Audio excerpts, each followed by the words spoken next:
News ನೆಕ್ಸ್ಟ್ನ ಸಮಸ್ತ ವೀಕ್ಷಕರಿಗೆ ನಮಸ್ಕಾರ. ಪ್ರೈಮ್ ಟೈಮ್ ನ್ಯೂಸ್ಗೆ ಸ್ವಾಗತ. ನಾನು ಪ್ರಣೋತ್ ಆರ್ಗಾಣಿಕ. ಇವತ್ತಿನ ಪ್ರೈಮ್ ಟೈಮ್ನ ಪ್ರಥಮ ಸುದ್ದಿ ಉಡುಪಿ ಜಿಲ್ಲೆಯನ್ನ ಬೆಚ್ಚಿ ಬೀಳಿಸಿರುವಂತಹ ಶೂಟೌಟ್ನ ಸುದ್ದಿ. ಮೊನ್ನೆಯಷ್ಟೇ ಕುಂದಾಪುರದಲ್ಲಿ ನಡು ರಾತ್ರಿ ಒಬ್ಬ ವ್ಯಕ್ತಿಯ ಹತ್ಯೆಯಾಗಿತ್ತು. ಗುಂಡಿಕ್ಕಿ ಒಬ್ಬನನ್ನ ಕೊಲೆ ಮಾಡಲಾಗಿತ್ತು. ಅದಕ್ಕೇನೋ ವ್ಯವಹಾರ ಕಾರಣ, ಆ ವ್ಯವಹಾರದ ಹಿನ್ನೆಲೆಯಲ್ಲಿ ಆ ಕೊಲೆ ಆಗಿತ್ತು ಅಂತ ಹೇಳಿ ಆರೋಪಿಯ ಬಂಧನ ಕೂಡ ಆಗಿತ್ತು. ಆದರೆ ಈಗ ಉಡುಪಿಯಲ್ಲಿ ಮತ್ತೊಂದು ಕೊಲೆ ಆಗಿದೆ. ಶಿರ್ವ ಭಾಗದ ಕಾಂಗ್ರೆಸ್ನ ಮುಖಂಡ ಡೇವಿಡ್ ಅನ್ನೋರನ್ನ ಬೈಕಲ್ಲಿ ಬಂದಂಥ ಇಬ್ಬರು ದುಷ್ಕರ್ಮಿಗಳು ಗುಂಡಿಕ್ಕಿ ಹತ್ಯೆ ಮಾಡಿ ಅಲ್ಲಿಂದ ಪರಾರಿಯಾಗಿದ್ದಾರೆ. ಯಾಕೆ ಹತ್ಯೆ ನಡೀತು, ಯಾರು ಆ ದುಷ್ಕರ್ಮಿಗಳು ಅನ್ನೋದ್ರ ಬಗ್ಗೆ ಇನ್ನೂ ಕೂಡ ಕ್ಲಿಯರ್ ಕಟ್ ಮಾಹಿತಿ ಯಾವುದಿಲ್ಲ. ಆದರೆ ಇಬ್ಬರು ಬಂದು ಹಾಡ ಹಗಲೇ ಒಬ್ಬ ವ್ಯಕ್ತಿಗೆ ಗುಂಡಿಕ್ಕಿ ಆತನನ್ನು ಕೊಲೆ ಮಾಡಿ ಹೋಗ್ತಾರೆ ಅಂತಂದರೆ ಪಬ್ಲಿಕ್ ಸೇಫ್ಟಿ ಎಲ್ಲಿಂದ, ಸಾರ್ವಜನಿಕ ಸುರಕ್ಷತೆ ಎಲ್ಲಿಂದ ಅನ್ನುವಂಥ ಪ್ರಶ್ನೆ ಈಗ ಉದ್ಭವ ಆಗಿದೆ. ಈ ಡೇವಿಡ್ ಯಾರಪ್ಪ ಅಂತಂದ್ರೆ ಈತ ಶಿರ್ವ ಭಾಗದ ಕಾಂಗ್ರೆಸ್ನ ಮುಖಂಡ. ಮುದರಂಗಡಿ ಅನ್ನುವಂಥ ಒಂದು ಗ್ರಾಮ ಪಂಚಾಯತ್ಗೆ ಮಾಜಿ ಅಧ್ಯಕ್ಷನ ಕೆಲಸ ಮಾಡಿದ್ದಂತಹ ವ್ಯಕ್ತಿ. ಕಾಂಗ್ರೆಸ್ ಮುಖಂಡ. ರಾಜ್ಯದಲ್ಲಿ ಕಾಂಗ್ರೆಸ್ ಆಡಳಿತದಲ್ಲಿದೆ. ರಾಜ್ಯದಾದ್ಯಂತ ಕಾಂಗ್ರೆಸ್ನ ಶಾಸಕರ ಸಂಖ್ಯೆ ಜಾಸ್ತಿ ಇದೆ.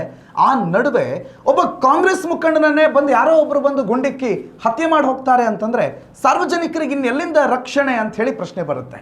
ಇನ್ನು ಇದೇನು ಮೊನ್ನೆ ಕುಂದಾಪುರದಲ್ಲಿ ಶೂಟೌಟ್ ಆಯಿತು. ಮೊನ್ನೆ ಕುಂದಾಪುರದಲ್ಲಿ ಶೂಟೌಟ್ ಆದ ನಂತರವೂ ಕೂಡ ನಮ್ಮ ಜಿಲ್ಲೆಯಲ್ಲಿ ಯಾರೋ ಒಬ್ಬ ಗನ್ ಹಿಡ್ಕೊಂಡು, ಪಿಸ್ತೂಲ್ ಹಿಡ್ಕೊಂಡು ಆರಾಮಾಗಿ ಓಡಾಡಿಕೊಂಡು ಹಾಡಾಗಲೇ ಬಂದು ಇನ್ನೊಬ್ಬರಿಗೆ ಬಂದು ಶೂಟ್ ಮಾಡಿ ಕೊಲೆ ಮಾಡ್ತಾನೆ ಅಂತಂದರೆ ಇದು ಪೊಲೀಸ್ ಇಲಾಖೆ ವೈಫಲ್ಯ ಅಂತ ಅನ್ನಿಸ್ಕೊಳ್ಳೋದಿಲ್ವೇ? ಈ ಡೇವಿಡ್ ಯಾರಪ್ಪ ಅಂತಂದರೆ ಈ ಹಿಂದೆ ಶಿರ್ವಾದ ಧರ್ಮಗುರುಗಳೊಬ್ಬರ ಆತ್ಮಹತ್ಯೆ ಪ್ರಕರಣದಲ್ಲಿ ಆತ್ಮಹತ್ಯೆಗೆ ಪ್ರಚೋದನೆ ಅನ್ನೋ ಹೆಸರಿನಲ್ಲಿ ಈತನ ಮೇಲೆ ಆರೋಪ ದಾಖಲಾಗಿತ್ತು. ಈತನನ್ನು ಪೊಲೀಸರು ಬಂಧಿಸಿದ್ರು ಕೂಡ. ಆಮೇಲೆ ಅದಾದ ನಂತರ ಬೇರೆ ಬೇರೆ ವ್ಯವಹಾರದಲ್ಲಿ ಈತ ತೊಡಕೊಂಡಿದ್ದ, ಬೇರೆ ಬೇರೆ ಉದ್ಯಮದಲ್ಲಿದ್ದ. ಈತನದೇನೋ ಪ್ರೈವೇಟ್ ಬಸ್ಗಳಿವೆಯಂತೆ. ಈ ಎಲ್ಲ ಉದ್ಯಮದಲ್ಲಿ ತೊಡಗಿಕೊಂಡಿದ್ದಂಥ ಈ ವ್ಯಕ್ತಿ ಯಾವುದೋ ಉದ್ಯಮದ ವೈಷಮ್ಯಕ್ಕೋ ಅಥವಾ ರಾಜಕೀಯ ವೈಷಮ್ಯಕ್ಕೋ ಅಥವಾ ಧಾರ್ಮಿಕ ವೈಷಮ್ಯಕ್ಕೋ ಈತನ ಕೊಲೆ ಆಗಿದೆ. ಕೊಲೆ ಮಾಡಿದವರು ಯಾರು ಅಂತ ಗೊತ್ತಿಲ್ಲ. ಸದ್ಯ ಪೊಲೀಸರು ಕೊಲೆ ಮಾಡಿರುವ ವ್ಯಕ್ತಿಯ ಬೆನ್ನಿಗೆ ಬಿದ್ದಿದ್ದಾರೆ. ಯಾರು ಆ ಇಬ್ಬರು ಬೈಕಲ್ಲಿ ಬಂದವರ ಮಾಹಿತಿ ಏನು ಮತ್ತು ಕೊಲೆ ಆಗೋದಕ್ಕೆ ಅಥವಾ ಕೊಲೆ ಮಾಡೋದಕ್ಕೆ ಕಾರಣ ಏನು ಅನ್ನುವಂಥ ಬೇರೆ ಬೇರೆ ತನಿಖೆಗಳು ಪ್ರಗತಿಯಲ್ಲಿದೆ. ಆದರೆ ಉಡುಪಿಯ ಜಿಲ್ಲೆಯ ಜನ ಮಾತ್ರ ಭಯಭೀತರಾಗಿದ್ದಾರೆ.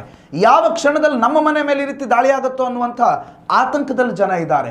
ನೆಮ್ಮದಿಯ ನಿದ್ರೆ ಮಾಡೋದಕ್ಕೆ ಕಷ್ಟ ಆಗುವಂಥ ಪರಿಸ್ಥಿತಿಯಲ್ಲಿ ಉಡುಪಿ ಜಿಲ್ಲೆಯ ಜನ ಇದ್ದಾರೆ.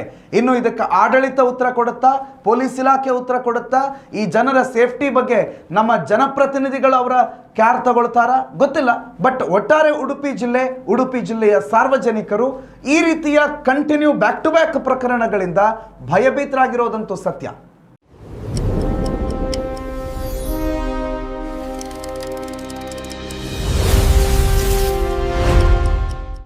ಉತ್ತಮ ಸಂಸ್ಕಾರಯುತ ಶಿಕ್ಷಣದೊಂದಿಗೆ VSS English medium CBSE school Udupi Muddur. ನರ್ಸರಿಯಿಂದ 10ನೇ ತರಗತಿವರೆಗೆ ಶಿಕ್ಷಣದ ಜೊತೆಗೆ 5ರಿಂದ 10ನೇ ತರಗತಿವರೆಗಿನ ವಿದ್ಯಾರ್ಥಿನಿಯರಿಗೆ ಉತ್ತಮ ಹಾಸ್ಟೆಲ್ ಸೌಲಭ್ಯವೂ ಇದೆ. ನಿಮ್ಮ ಮಕ್ಕಳ ಪ್ರವೇಶಾತಿಗಾಗಿ ಈ ಸಂಖ್ಯೆಗೆ ಕರೆ ಮಾಡಿ.